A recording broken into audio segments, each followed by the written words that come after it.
तमिलनाडु के मुख्यमंत्री स्टालिन, ऐसे तो पिछले दिनों बिहार में तमिलनाडु की पुलिस और तमिलनाडु का जो मामला था वो खूब चला।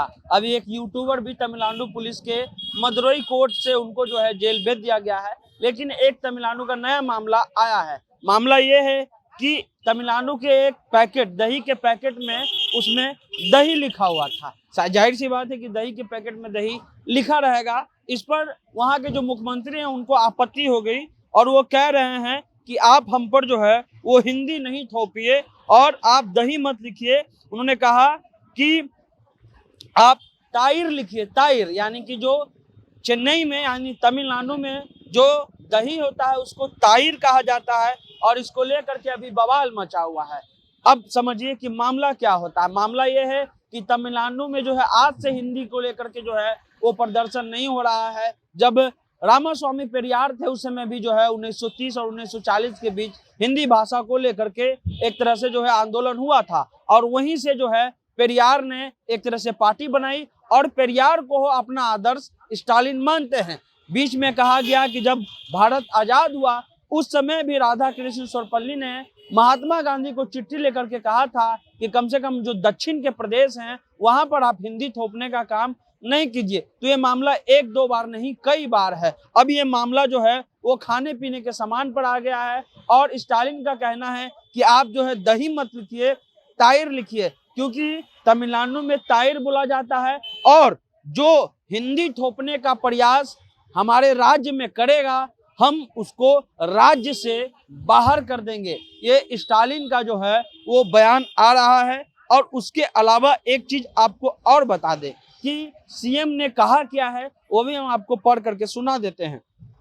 सीएम स्टालिन ने एक न्यूज रिपोर्ट को हवाला देते हुए कहा कि हिंदी लागू करने की जिद इस हद तक आ गई है कि हमें कई के कर्ज के पैकेट को भी हिंदी में करने का निर्देश दिया जा रहा है, जिससे हमारे दक्षिण राज्यों की भाषा पिछड़ रही है और हमारी मातृभाषा का अपमान करने वाले राज्य से हमेशा के लिए बाहर कर दिए जाएंगे। यानी कि भाषा का समझिए। और ये लड़ाई आज की नहीं, बहुत पुरानी है भाषा का लड़ाई। अब बंगाल में आप जाइएगा तो वहाँ का जो एडवर्टाइजमेंट होता है, वहाँ की जो बोली होती है वो मातृभाषा बंगाली है, तो इसलिए वहाँ हर चीज का प्रचार जो है वो बंगाली में ही होता है, इंग्लिश और बंगाली में।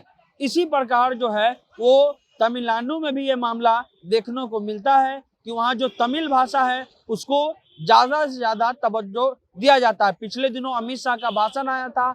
अमित शाह ने कहा कि हिंदी भाषा जो है वो सभी भाषा का भाई है। इस पर जो है स्टालिन आपत्ति कर देते हैं और स्टालिन कहते हैं कि ना हिंदी राज्य भाषा है, ना राष्ट्र भाषा है, ना मातृभाषा है हमारी, तो कृपया हिंदी थोपने का प्रयास ना करें।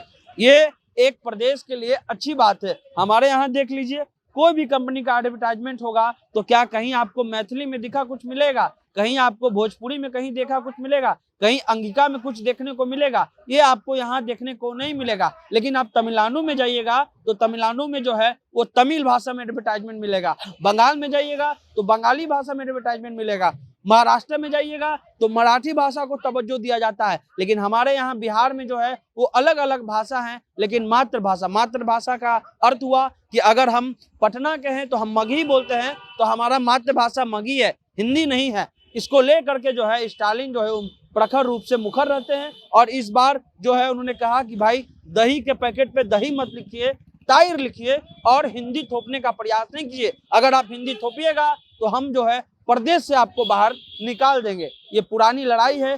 भाषा के आधार पर पहला राज्य आंध्र प्रदेश बना और उसके बाद जो है भाषा हमारे यहाँ अलग अलग लोग हैं, अलग अलग उनकी भाषा है। ये एक तरह से अगर कहा जाए तो मुख्यमंत्री स्टालिन से सीखना चाहिए कि अपने मातृभाषा को जो है कैसे वो तवज्जो दे रहे हैं। और बिहार की सरकार को भी जनता जंक्शन अपील करती है कि कम से कम भोजपुरी में, अंगिका में, मैथिली में या अन्य भाषा जो बिहार में बोली जाती हैं इसको लेकर के जो है आगे बढ़ाना चाहिए। फिलहाल आप जनता जंक्शन देख रहे हैं।